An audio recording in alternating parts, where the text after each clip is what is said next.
Siku inaona kuwa kulikuwa na pengo kubwa la kuaminika, credibility gap, na kutokana na namna ilivyoundwa na kuendeshwa, wajumbe wake waliteuliwa na mamlaka ile inayolalamikiwa kuhusika katika matukio ya ukatili, jambo linalozua mgongano wa kimaslahi. Aidha, ucheleweshaji wa utoaji wa ripoti ulikuwa mkakati wa kutengeneza kampeni na simuliza kuandaa umma kuikubali ripoti ambayo ni batili, huku mazingira ya hofu yaliyotawala yakiwazuia wananchi wengi kutoa ushahidi wao kwa uhuru, hasa ikizingatiwa kuwa vyombo vinavyotuhumiwa ndivyo vilikuwa vikilinda mchakato wa tume. Tume hiyo ilianza kampeni ya kuipigia chapuo kile ilichokiita ripoti, na mwisho kilichotolewa kwa umma ni hotuba. Tume ya mauaji inawezaje kufanya kampeni kutafuta mashehe, wachungaji, maaskofu, wanasiasa, waandishi wa habari ambao hata kabla ya kuiona kusoma ripoti yake wanaamka na kusema kuwa wana imani na tume. Ama kweli kiwango cha watu kujiheshimu katika nchi yetu, tena watu wazima, kimeshuka sana. Kamati kuu imesikitishwa na kufedheheshwa sana na kiwango cha upotoshaji mkubwa wa sababu za maandamano yalitokea siku hiyo ya tarehe 29 Oktoba 2025 na mauaji yalitokea kabla, mnamo na baada ya tarehe hiyo. Eti kauli za Oktoba za zone reform no election, Oktoba tunatiki, Oktoba tunatoka na nyinginezo nyingi ndizo zilizochochea vijana wote wale kuandamana tarehe hiyo. Je, hao vijana hawakeri na kuvurugwa kabisa kwa mfumo wa uchaguzi nchini, na badala yake genge la watu wachache wamejipa mamlaka ya kutawala wa Tanzania kwa mabavu, watake wasitake? Je, wao kupinga kuporwa kwa mamlaka yao ya kuwa wananchi ndio chanzo cha mamlaka na kuwa serikali itajipatia mamlaka yake kutoka kwa wananchi, wanakuwa wametenda kosa gani? Je, wao kupinga bandari zao kugawiwa kijanja kwa kampuni ya DP World, kupinga wanyama wao kuchukuliwa na kupelekwa katika nchi za United Arab Emirates na kuundwa kwa Serengeti ndogo katika nchi hiyo, hapo wanakuwa wametenda kosa gani? Je, vijana kupinga utamalaki kwa rushwa na ubadhirifu nchini na mabilioni yanayoibiwa kila uchao na viongozi wa serikali hii haramu ya Samia na CCM, wanakuwa wametenda kosa gani? Kupinga kwa vijana kuuawa na kutekwa kwa watu kuna kuendelea bila kukomeshwa, huku kiongozi haramu wa nchi hii akitoa kauli ya mipasho na ya kutojali kama vile kifo ni kifo tu na rais akosei, wanakosa gani? Je, bunge linapogeuka muhuri wa genge la watawala waovu na wababe na wanaoshangilia kuibwa na kufisadiwa kwa mali na rasilimali za nchi, huku mahakama ikitoa kila aina ya kinga kwa genge hilo kuendelea kuifisadi nchi, je, wananchi waende wapi pengine isipokuwa kuingia mtaani? Je, pale chama halisi cha ushindani ambacho ndicho chama kikubwa cha siasa katika nchi yetu, Chadema, kinapozuiwa kufanya shughuli zake za siasa, huku msajili wa vyama vya siasa akishiriki katika kuhujumu na hata kukataa kutambua uongozi na sekretari ya chama hicho, ujumbe gani unatumwa kwa vijana wa nchi hii? Pale kiongozi wa chama kikuu cha siasa nchini anaposhikwa na kubambikiwa kesi ya uhaini na wafuasi wake wakizuiwa kuhudhuria kesi yake na kupigwa na kudhalilishwa utu wao, je, ni ujumbe gani unatumwa kwa vijana wa nchi yetu? Je, kesi za kiongozi hiyo zinapoendeshwa kwa spidi ya konokono licha ya udhaifu wa afya yake, je, ni ujumbe gani unatumwa kwa vijana wa nchi yetu? Kamati kuu imeshtushwa kabisa na kitendo cha tume ya Jaji Chande kukosa hata kuzungumzia kwa namna yote ile kule kushikwa na kuwekwa ndani kwa mwenyekiti Tundu Antipas Lissu na jinsi kesi zake zinavyoendeshwa na matendo machafu yaliyofanywa na polisi na askari magereza kwa mwenyekiti Tundu Lissu, ikiwa ni pamoja na wafuasi wake kupigwa, kutekwa na kutupwa huko Mabwepande na Ununio, udhalilishaji wa kingono na maungo wa viongozi wa chama na wanachama wa Chadema pamoja na vijana waliokwenda kuhudhuria kesi zake. Kamati kuu imeshangazwa kwa kutozungumzwa hata kidogo na tume hiyo haramu juu ya zuio la kanisa la Ufufuo na Uzima kufanya kazi yake kutokana tu na kauli ya kiongozi wake Askofu Josephat Gwajima kupinga utekaji kama tume inavyoweza kwa matendo kama hayo. Kama nini kuhusu ilichosema kuwa imekifanya? Kamati kuu imesikitishwa na maelezo ya ajabu na yasiyoingia akilini. Eti jeshi la polisi lilitumia kwanza silaha baridi ikiwemo mabomu ya machozi, na eti ni maiti 36 zilizokuwa zina majeraha sehemu za kifua na tumbo, na eti maiti 166 zilikuwa na majeraha sehemu za miguu na mikono. Kamati kuu inasema kwa kama ingekuwa ni hivyo, basi watu ambao walifariki, idadi ambao watu walifariki ingekuwa ndogo sana, lakini sivyo ilivyokuwa, kwani jeshi la polisi na vyombo vya usalama wao walitekeleza amri ya kupiga risasi ili kuua, shoot to kill. Hiki ndicho kilichoamuliwa na aliyetoa amri hiyo, na baadaye akasikia akisema nguvu iliyotumika ilikuwa nguvu stahiki, kwani nyie mlitaka nguvu gani nyingine itumike? Mwisho wa kunukuu. Kamati kuu imebaini kuwa licha ya kuwepo kwa kauli za kutoka Samia Suluhu Hassan na viongozi wa CCM juu ya ushiriki wao katika kuamrisha kupigwa kwa risasi kwa waandamanaji halali wa demokrasia mnamo tarehe 29 Oktoba 2025, tume ya Chande imekataa kabisa kuzungumzia kauli hizo wala hata kumhusisha kwa namna yote ile Samia Suluhu Hassan katika hayo yote. Ikumbukwe kuwa Samia ndiye alikuwa rais wakati ule, na kuna msemo maarufu wa rais wa zamani wa Marekani Harry Truman wa kuwa the buck stops here, akimaanisha kuwa lawama na mzigo wote wa utendaji serikalini unabebwa na rais.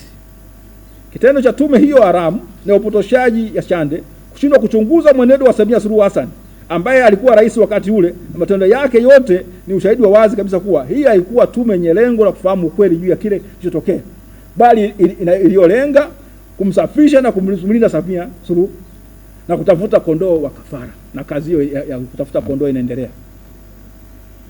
Tume ya Chande haikuzungumzia hata sehemu moja juu ya zuio haramu la Camillus Wambura ambalo baada ya kutolewa kwake maelfu wa Tanzania waliuawa. Huu ni ushahidi mwingine wa jinsi tume hii ilivyokuwa kazini kuficha ukweli. Tume hii katika kuwakejeli wa Tanzania iliamua kusema kuwa chanzo cha utekaji na upoteaji wa watu ni kutokana na wivu wa kimapenzi. Kamati kuu ilisikitishwa sana na kitendo cha tume hii kunukuu bila hata utafiti tafiti ya taarifa ya jeshi la polisi ambayo ilikuwa imetolewa mwanzoni na katikati ya mwaka 2025. Jeshi hili katika taarifa yake ambayo ni mtumio mkubwa wa utekaji na udhalilishaji wa kutisha watu pamoja na idara ya usalama wa taifa limekuwa liko katika mstari wa mbele kupotosha umma na kutoa sababu zisizoingia akilini.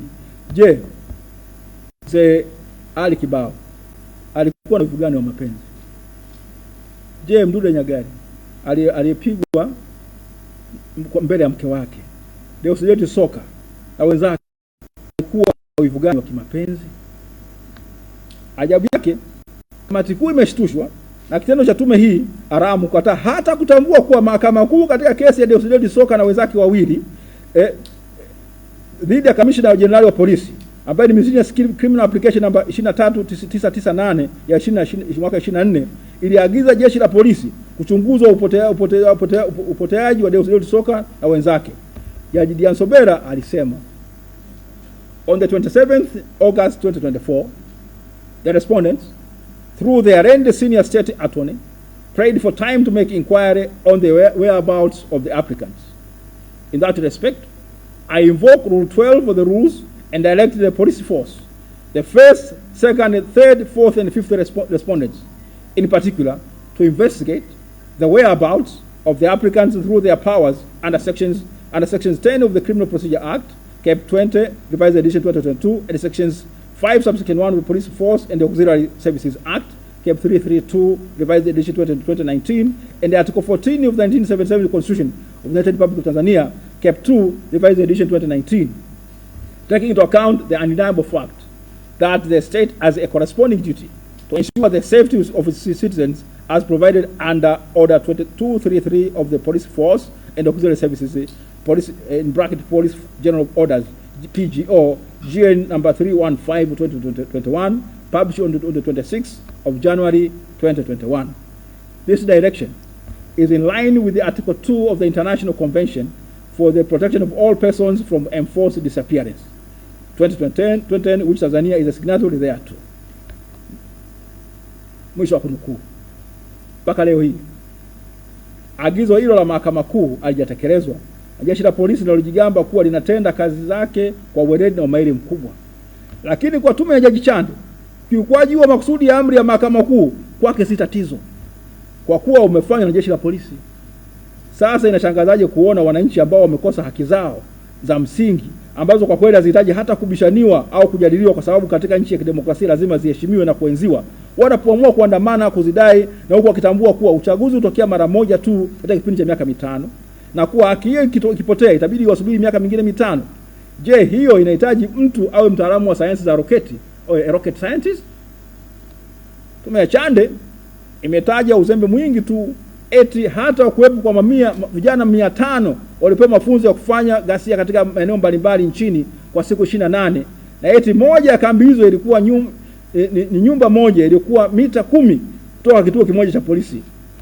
Kamati kuu imeshtushwa sana na kauli hii, kwani kama ni kweli basi nchi hii haipo salama na hatuna vyombo vyenye weledi vya ulinzi na usalama, na vinatakiwa vivunjwe mara moja. Kutokana na kutoaminika kwake, kamati hii kuu inasema tume hiyo haramu ya Chande iligeuza kuwa kitengo cha propaganda cha CCM na Samia Suluhu Hassan, kwani ilichokisema hakina mantiki na ni kejeli. Aidha, kamati kuu imeshtushwa na kauli hiyo eti vijana walioandamana walilipwa fedha kati ya shilingi 5,000, 10,000 hadi milioni 5. Je, ni nani alipa fedha hizo na vyombo vya ulinzi vya usalama vya ulinzi na usalama venye taarifa za kiintelijensia vilikuwa wapi? Je, mtu ambaye hana ajira anahitaji kulipwa ili adai haki yake? Je, mtu ambaye ndugu yake ametekwa na kudhalilishwa anaweza kuandamana tu kutokana na kulipwa fedha? Ni wazi kuwa tume hii haiwaheshimu wa Tanzania. Kejeli na propaganda chafu za tume hii hazikuishia hapo, kwani imesema eti polisi na vyombo vingine vya usalama wanasema walishtukizwa na wakuwa wamejiandaa vya kutosha kwa aina ya ghasia zilizotokea. Hii si kweli hata kidogo, kwani mnamo Januari 2024 kama tulivyosema hapo juu, Samia Suluhu Hassan alikuwa ametoa agizo kwa JWZ kujiandaa kushiriki katika kusimamia uchaguzi mkuu.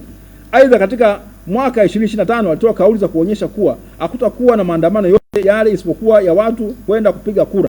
Aidha, Samia alisema licha ya kuwa yeye ni mgombea wa urais, lakini bado ni amiri jeshi mkuu na kuwa hakutakuwa na nywinywi wala nyunyunyu. Je, huo si ushahidi tosha wa kuwa jeshi la polisi na vyombo vya usalama vilikuwa na taarifa tosha za mipango ya maandamano hayo? Na kama vilikuwa na taarifa hizo, kwa nini havikuchukua hatua za kuzuia na kuweza kukabiliana nguvu isiyo ya kujeruhi na kuua? Je, kauli za Albert Chalamila hazionyeshi kuwa tayari serikali ilikuwa na habari na maandamano hayo? Je, yale magari mengi mapya ya polisi yalikuwa yameletwa kufanya nini? Tume imetoa takwimu zinazokizana na idadi ya watu waliouawa na kusema kuwa eti waliuawa ni watu 518, ambapo wanaume ni 490 na wanawake ni 28. Kamati kuu inasema kwa kauli moja kuwa idadi hiyo sio sahihi hata kidogo, kwani ina taarifa za kuaminika kuwa ni maelfu ya Tanzania waliouawa na miili yao kuchukuliwa na kurudishwa katika vyumba vya maiti kama mizoga. Aidha, mauaji ya kule Tunduma yalikuwa makubwa ya kuzungumzwa kabisa. Tume ilijifanya eti kuwa ilikuwa na wataalamu wake wa mitandao na jiografia, remote sensing and geographical information system, ambao walisema kuwa madai ya kuwepo makaburi ya halaiki hayawezi kuthibitishwa. Kamati kuu inasema wataalamu hao wa kificho wa tume hiyo haramu hawaaminiki, na kazi walipewa ilikuwa ni kuficha na si kubaini ukweli. Kamati kuu inakumbusha kuwa na mwaka 1960 katika mauaji ya Sharpeville huko Afrika Kusini ni watu 91 waliouawa na 238 waliojeruhiwa. Katika mauaji ya Soweto mwaka 1976 ni kati ya watu 500 hadi 700 waliouawa waliojeruhiwa. Kamati kuu inasema kuwa hata kwa takwimu zisizoaminika za tume ya Chande, watu 518 waliuawa na 2000 na zaidi waliouawa yanafanya mauaji yaliyofanywa na utawala wa haramu wa Samia kuwa ni mauaji ya kiwango kikubwa cha kushtua dhamira ya mwanadamu, shocking to human conscience. Kamati kuu iliziangalia taarifa za ripoti na makala za habari au documentaries za vyombo vya kimataifa vya habari CNN, Al Jazeera, BBC na Deutsche Welle, na kuziona kuwa zilitoa taarifa za mauaji hayo pamoja na ufichwaji na uzikwaji wa maiti katika makaburi ya halaiki ambazo zinaendana na zile zilizonazo kutoka kwa viongozi na wanachama wake. Hivyo kile kilichosemwa na Chande na tume yake haramu ni uongo mtupu na unatakiwa udharaulike hivyo. Tume ya Chande haikuchunguza hata chembe moja ya uvurugwaji wa uchaguzi na mwenendo wa tume isiyo huru wala yenye kuheshimu mamlaka ya Watanzania itwaye Tume Huru ya Taifa ya Uchaguzi inaongozwa na Jacobus Mwambegele na Mbaruku Salum Baruku.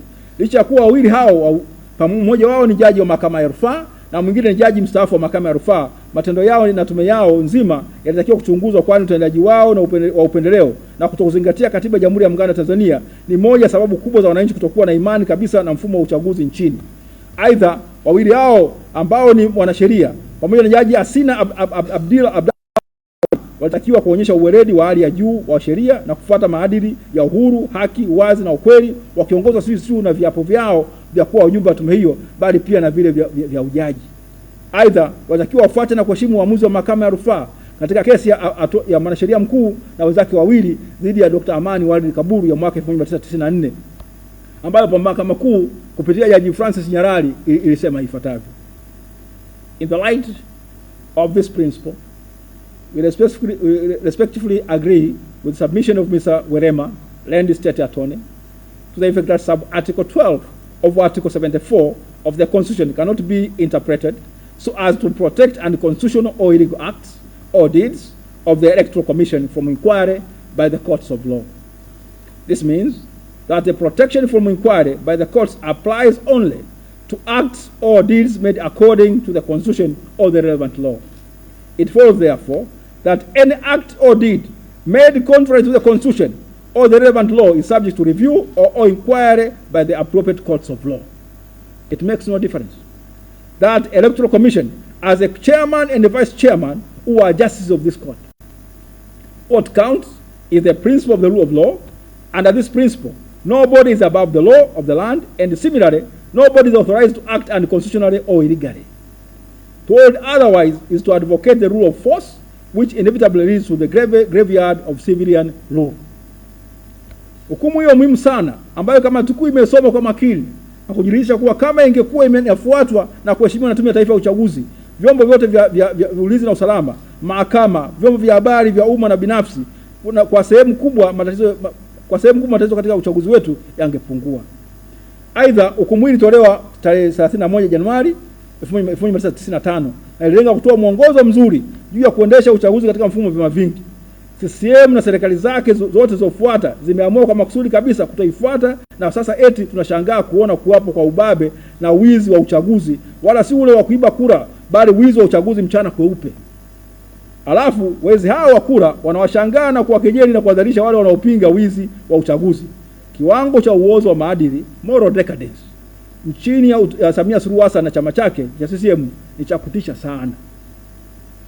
Uamuzi wa mahakama ya rufaa katika kesi ya Walid Kaburu, alikuwa mgombea wa Chadema katika uchaguzi wa mdogo wa jimbo la Kigoma mjini, ulisema kuwa Tume ya Taifa ya Uchaguzi, ambayo ilikuwa inaongozwa na majaji wawili wa mahakama hiyo, bado inatakiwa kufuata katiba na sheria za nchi, na kuwa ibara ya 74 ibara ndogo ya 12 ya Katiba ya Jamhuri ya Muungano wa Tanzania inatoa kinga kwa tume dhidi ya kushtakiwa kwa matendo yake. Haimaanishi inalinda matendo yanayokiuka Katiba ya Jamhuri ya Muungano wa Tanzania. Kama tukio imezingatia hilo, inatamka kuwa wizi wa uchaguzi kwa matumizi ya vyombo vya usalama kwa kushirikiana na Tume ya Taifa ya Uchaguzi ni ukiukwaji wa wazi kabisa wa misingi ya uchaguzi huru na wa haki inayotakiwa na ibara ya 8 ya Katiba ya Jamhuri ya Muungano wa Tanzania, na mahakama kwa mujibu wa kesi ya Dr. Amani Walid Kaburu ina jukumu la kuweza kuchunguza matendo yote, haijalishi yao ifanywe na kuanzia rais hadi mtu wa chini, watu wa tume anatakiwa kuchunguzwa. Kamati kuu inasema kuwa licha ya uharamu na ubatili wa tume ya Jaji Chande, inatakiwa kuichunguza na kudai kuwajibishwa kwa mwenyekiti, makamu mwenyekiti, makamishna wote wa tume hiyo pamoja na mkurugenzi wa uchaguzi wa tume hiyo isiyo huru kwa kusimamia wizi wa uchaguzi kinyume kabisa cha ibara ya 5, ya 8 na 21 ya Katiba ya Jamhuri ya Muungano wa Tanzania. Moja ya upungufu mkubwa ni pendekezo la kuunda tume nyingine ya uchunguzi wa kijinai. Kwa mtazamo wa haki na utawala wa kisheria, hatua hii inaonekana kama mbinu ya kuchelewesha haki, kwani haki hiyo iliyocheleweshwa ni haki iliyonyimwa.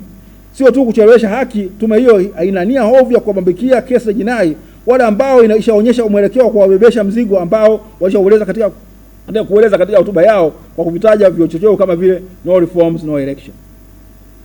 Kamati kuu imepitia matamko ya asasi za kiraia, wanaharakati, wasomi wa UDASA, TLS na vile vile mahojiano ya wakili Peter Madereka, kauli ya jana ya ACT Wazalendo na wanasiasa wa nchi mbalimbali ikiwemo maseneta wa Marekani na maoni katika mitandao ya kijamii.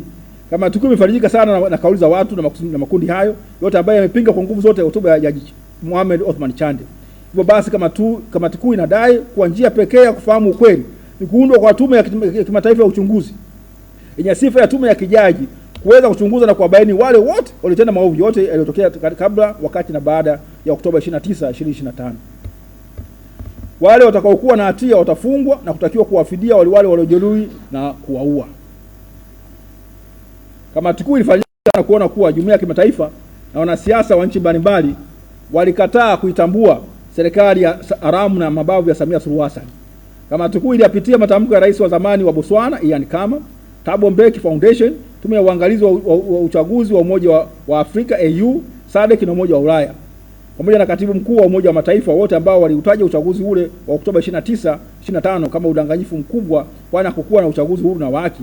Hivyo jumuiya ya waungwana duniani wanajua Tanzania ina serikali haramu na ya kimabavu.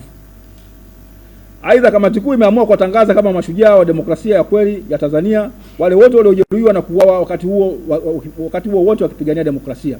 Kamati kuu wale wote waliojeruhiwa na kuuawa wanastahili fidia ya haki na ya toshelevu. Kamati kuu inadai kurudiwa kwa uchaguzi mkuu ili Watanzania wasiendelee kutawaliwa kimabavu na wauaji ambao wameotoa madaraka wa kutumia polisi na usalama wa taifa. Uchaguzi huo lazima usimamiwe na tume mpya kabisa ya uchaguzi. Kamati kuu inasisitiza kuwa Samia Suluhu Hassan amejiweka madarakani kama rais wa Jamhuri ya Muungano pamoja na serikali yake yote ni ya kibabe, kwani serikali kiongozi alitoa madaraka kwa mtutu wa bunduki na kwa kumwaga damu ya taifa wa Tanzania, si rais wa Watanzania. Kamati kuu inasisitiza kukumbusha takwa lake la kila siku la siku nyingi la kutungwa kwa katiba mpya mara moja chini ya bunge huru la katiba ambalo litahusisha majairi wote waliotenda unyama huo mkubwa, kwa kuwa Tanganyika ilipata Umoja wa Mataifa uliokuwa umekabidhi Uingereza kuisimamia. Lazima Umoja wa Mataifa ushirikishwe kwa karibu sana katika mchakato wa kupata katiba mpya. Kamati kuu inasisitiza kuvunjwa kwa jeshi la polisi kama ambavyo tayari tume ya haki jinai tena ya huyo nyingine ambayo Jaji Chanda alisimamia ilipendekeza, lakini mapendekezo yake yalikataliwa na kutekelezwa na Samia Suluhu Hassan. Vivyo hivyo kuundwa upya kwa taasisi ya utumishi wa umma ili zionekane na kuwa vikaragosi na watumwa wa CCM. Kamati kuu imeazimia kuwa kama tume hiyo haramu imefanya kazi kwa kodi za wananchi, hivyo Samia aweke ripoti ya tume hiyo hadharani na viambatanisho vyake vyote, na kwa kuwa kilichowasilishwa ni hotuba na sio ripoti, basi ripoti itakapowekwa hadharani, kamati kuu imeazimia itafanya uchambuzi wake kamilifu. Haki ya kuishi ni haki mama. Pale haki hiyo inapokiukwa, sababu za kukiukwa kwake haziwezi kuwa siri ya rais au watu wachache. Ikumbuke kuwa ibara ya 14 ya Katiba ya Jamhuri ya Muungano wa Tanzania si tu inatoa hakikisho la haki ya kuishi kwa kila mtu nchini, bali pia inawatwika watu wote jukumu la kulinda uhai wa kila mmoja. Hivyo lazima kuwe na uelewa wa wote wa matukio ya ukiukwaji wa haki hii yaliyotokea kabla, mnamo na baada ya tarehe 29 2025 yanawagusa wananchi wote, na hivyo ripoti ya uchunguzi wote ule lazima unaofanywa kuhusiana na mauaji hayo ya kinyama lazima iwekwe hadharani ili wananchi wajue nani ni mkosa, nani anatakiwa kuwajibishwa. Uhai wa Tanzania si mali ya rais au ya serikali. Kuhusu mchakato wa katiba mpya, kwa kipindi kirefu Watanzania wamepata matatizo makubwa yanatokana na katiba tulionayo. Kamati kuu inasema kwamba Watanzania hawawezi kusubiri tena katiba mpya kwa kipindi kingine isipokuwa sasa. Kwa sababu hiyo, kamati kuu imeazimia kuundwa kwa kamati ndogo ya kamati kuu ili kuandaa mkakati wa kuamua mchakato wa katiba mpya. Kamati hiyo itakuwa na jukumu la kuandaa mswada wa sheria kwa niaba ya wananchi utakaoeleza utaratibu wa kuamua mchakato wa katiba mpya.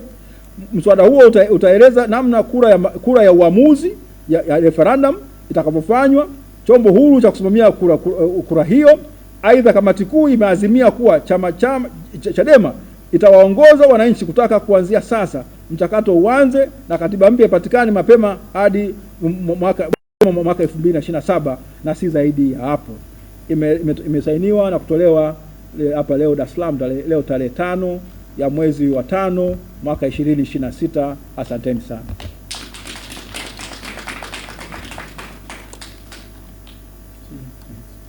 Kama kuna maswali yote au tumeshamalizana?